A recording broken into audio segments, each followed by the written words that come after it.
doing a 30,000 mile review on my Jeep Gladiator EcoDiesel here. So what do you say we go with this bad boy from the beaches up to the mountains today? I'll run you through what I've loved about it, what I haven't, and we're just gonna have a good day. Should be a fun one. Stay tuned. We got lots of driving to do, so let's go.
We are at the start of our trailhead. I've been trying to get to a certain road that's closed at a bunch of ends for a while now, and this is the next spot to check to see if I can find a forest route that connects to this road somewhere up in the woods. So it should be a beautiful drive. Looking forward to getting up there and then talking to you guys about the Jeep and how 30,000 miles has been driving this 2021 Gladiator EcoDiesel. Let's hit the trail.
We did it.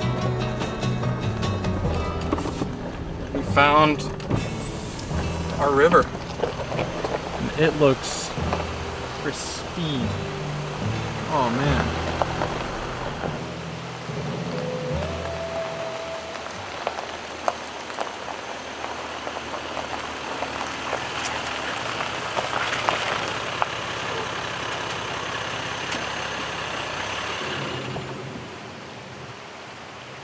Oh man, the sun is shining.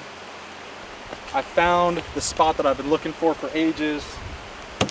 And we've got over 30,000 miles on this 2021 Jeep Gladiator EcoDiesel, which is crazy to me because it doesn't feel like that long ago that I bought it, but obviously we've been some places with it.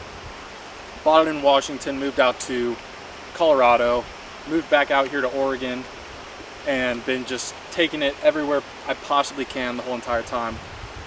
I've got to say I don't have many complaints when it comes to this vehicle.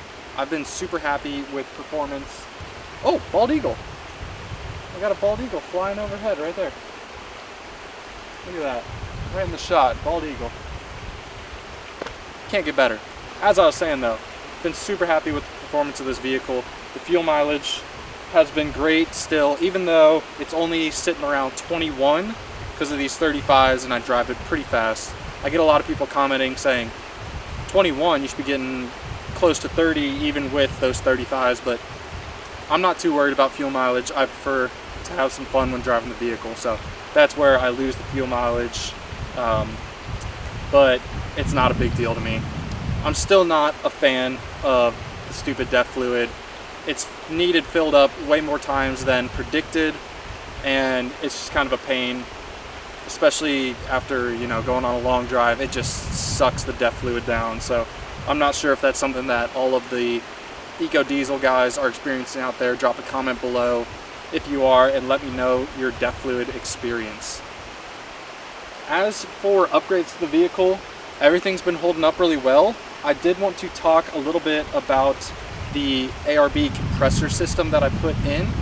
So it did end up blowing a fuse, the cigarette lighter fuse. It took me a little while to track down that issue. I should have gone straight to the fuses, but you know, I'm only pretty new to this electrical stuff, so it took me a second to track it down. Once I realized what the issue was, had the fuse replaced within an hour after I went and found it in the store. I'm not sure if other people who are running that ARB dual air compressor have had that issue, but that is something that I ran into. So when you're wiring up that dual air compressor, just, you know, take your time with it. Make sure you look into maybe upgrading the relay system for the actual fuse that runs to the cigarette lighter if you're going to run your power through that circuit. The winch, I've used it a handful of times now. Every time that I've needed it, it's worked flawlessly. I can't complain, and I did do that relocation to put the actual control unit under the hood. Still having zero issues with that. It sits under here perfectly, the hood clamps down, but there's pressure on it to stop it from rattling. My KC lights, they just look so good. My one complaint, and it's with myself, is the location in which I mounted the switches.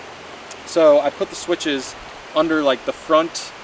If the steering wheel's here, I put them down here, and it just kind of makes it difficult if I want to drive with it at night on a main road, which I know not legal, whatever. But I think I'm going to relocate the switches from down to where the overhead grip is, so that I can drive with the hand on the wheel, switch the lights on, and not have to worry about, you know, taking my eyes off the road to reach down and turn those switches off. As for trail riding, driving around, having fun, I'm still really enjoying the diesel package here. It's got plenty of oomph to get going when you want it to. It feels strong, feels powerful. It's got a little bit of zip when you want it to. You can pass people on the highway with no issues. I drive this normally 80 something on the highway. It's totally fine. So yeah, I think the diesel was the right move. I just wish that those fuel prices would come down a bit, because they are bad, especially out here, still paying about $5 a gallon for diesel fuel. As for my beautiful Anthem wheels, they're holding up amazingly. Get lots of compliments on them. People love the look, and yeah, they're not showing any signs of wear or tear, which is great. Let's get to these Toyos, these Toyo MTs.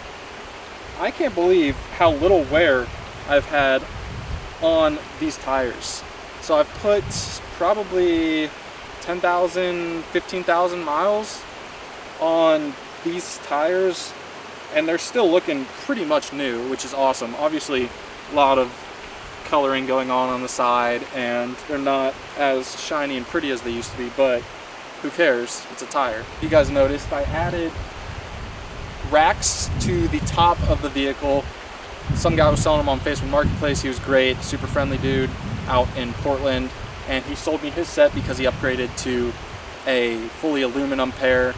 But all I needed them for was bringing out my surfboard, and so these Jeep brand ones do the job. I'm not hearing any noise from them, which is kind of surprising, but great, because nobody wants to hear that kind of road whistle. That cheap tonneau cover that I bought on Amazon is surprisingly still holding up pretty well.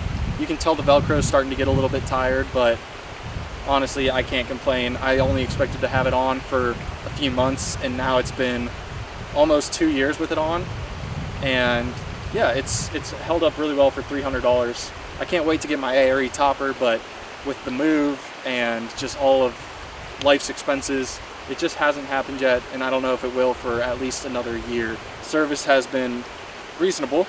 Obviously oil changes aren't the cheapest, but if you buy the 3-set package, it's really not that bad. I think it's like $315 for 3 oil changes, so it is what it is. It's just an expense, and I want to get them done at the Jeep dealership until I hit that 100,000. That way I can just keep all of my warranty information super clean and organized. All in all though, guys, super happy with the 2021 Jeep Gladiator EcoDiesel. I couldn't be more pleased with this vehicle. It's taken me everywhere I wanted it to go. Happy to do it.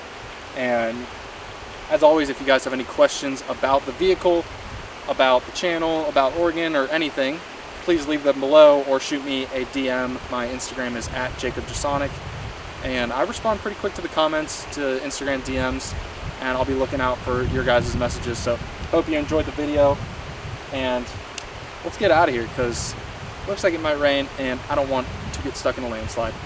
Peace.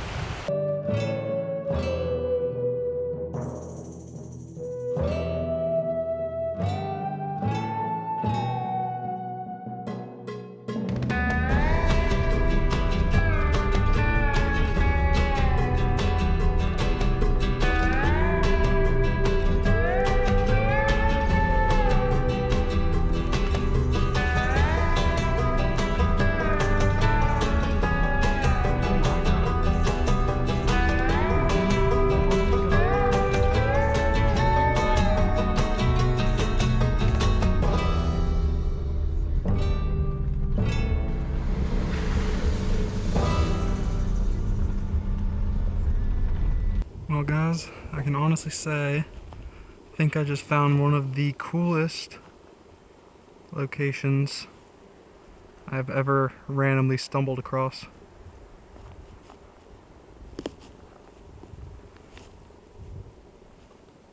That's the ocean. Yeah. Unreal. I honestly don't even know what to say. Like,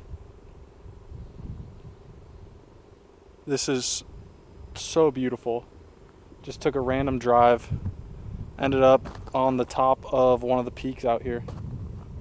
Got the ocean behind me, got Saddle Mountain over that way. It's incredible. Unreal. I can't believe it. I hope you guys enjoyed the video. This was a little add-on just because I wanted to keep exploring this road, and look at where we ended up. So it's nuts. Okay, but I need to get out of here because the clouds are brewing and I'm not trying to get stuck in a landslide. So see you guys on the next one. Peace.